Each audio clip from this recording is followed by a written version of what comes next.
వక్రతుండ మహాకాయ సూర్యకోటి సమప్రభ నిర్విఘ్నం కురుమే దేవ సర్వకార్యేషు సర్వదా. ఈ యొక్క సిద్ధి వినాయక ఆలయ స్వామి యొక్క ప్రాముఖ్యత, ఇక్కడ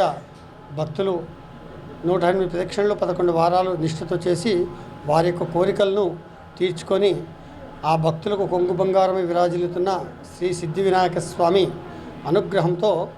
మొదటి మంగళవారం కావడం వల్ల మాఘమాసం పురస్కరించుకొని భక్తులు అధిక సంఖ్యలో పాల్గొని ప్రదక్షిణలు మరియు ఉదయం 6 గంటలకు అభిషేకము, తదనంతరము అర్చనా కార్యక్రమాలు మరియు మధ్యాహ్నము